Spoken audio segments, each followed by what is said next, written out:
Yeah. It is mad going back, because I remember your first gig and stuff like that. Like, because I remember, I might have fucking skewed this memory, but in my mind, you'd come because your mate wanted to do stand-up. No. Or like because you and him you worked in Mackey's with your mate. It was Dave. Yeah. Or you both wanted to do stand-up. No, we both wanted to do it. So I'd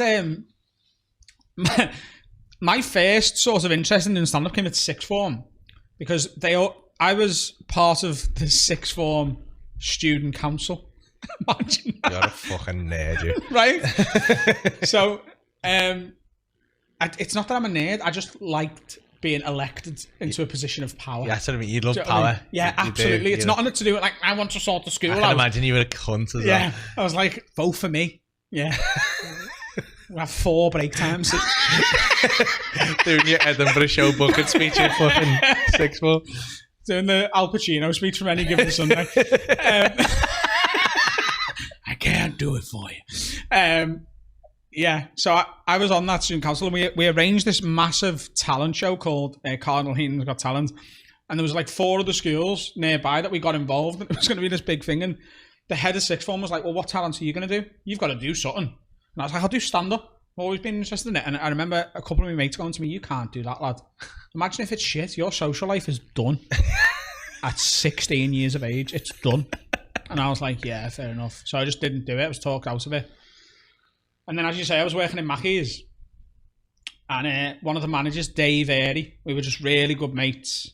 We used to like time our breaks together, because there was one computer in the staff room, and we'd go and watch stand-up on it. I remember one day he goes to me, I'm going to give it a go. Should we give it a go? And I was like, yeah. I'm up for that. I'd love to do that. And that was it. That was the entire conversation. And then he fucked off, and I was still in work. And my phone rang, and I was on the I was putting chicken nuggets in a box for an order, right? And my phone's in my pocket. And I was like, what the fuck? Checked, it was Dave, and he knew I was in work. So I was like, this must be important. So I made an excuse, went to the toilet, and he went, we've got a gig. I'm like, what? And he goes, yeah. So do you remember the Metropolitan? It's now Red Door on Bold Street, not Bold Street. Berry Street in Liverpool. He's like, yeah, but I've come in the Metropolitan for a pint after work, and they're going to let us do a gig here. So you better get writing. So we had like 8 weeks or so. Just you and him? Yeah, that was the plan. So that was initially the plan anyway. So then it's like, oh fuck. So I said, okay, I'm going to do it. Told my dad, told my brother and that. And they were like, okay, go for it, whatever. And I was never like the funniest one at school, but I told my mates I was going to do it. And we sold, between me and Dave, we sold 120 tickets to our friends and family. Right, at £3 a go. We're like, we need to get some other comedians on. So we asked I'd started going to some gigs then. Yeah. So I went to Envy a couple of times, where Hot Water originally was. I went to Rawhide when it was in the Royal Court. Yeah. I went to a few, and I'd met a couple of comedians. So there was a guy called Peter Collins. He did it. Doctor? Yeah. Yeah. Adam Staunton did it. Yeah. Liam Bolton might have. Kyle Ray. Remember Kyle? Nah. So there was a load of like new up and coming acts in Liverpool, and I'd just gone, do you want to come and do a gig? And we we'd booked it, and it sold so many tickets, and then I was like, I need to do 1 or 2 gigs before that, because all my family and friends are there. I need to do a bit of a warm up. So I booked in. Hot Water Comedy Club was my first gig at Envy, and I remember because there was 32 people in the audience. 28 of them had come with me. And 2 of them were Hungarian tourists who didn't know what was happening. There was 2 actual audience members in that night. Hot Water Comedy Club has come so far from that night. What a fucking great place that was, though.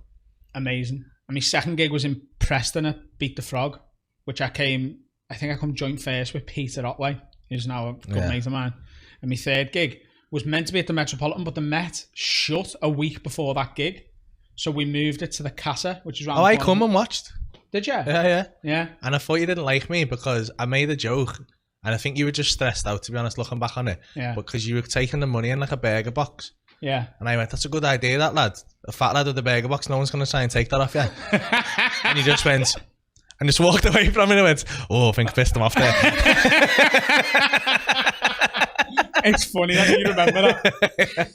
But we split every penny that we made from that. We split. I think there were 6 of us on, or 8, and we split it 6 or 8 ways. Everyone got exactly the same, even me and Dave.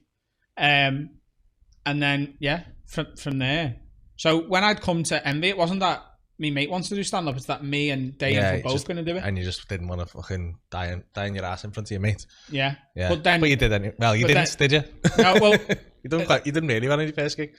The reaction's good. The material is horrendous. Yeah, but everyone's like that. I don't think I've ever seen anyone get up on the first gig and you go, fucking hell. Some of the jokes, changing that. Some of the bits, man. Like I need to find it because we promised on the podcast that I do, we've got a Patreon scheme, which is... What's the podcast called? Have a Word with Adam Rowe and Dan Nightingale. The Patreon, we promised them that when we hit 5,000 subscribers on YouTube, I would put the video of my first gig on Patreon for them to watch. Yeah.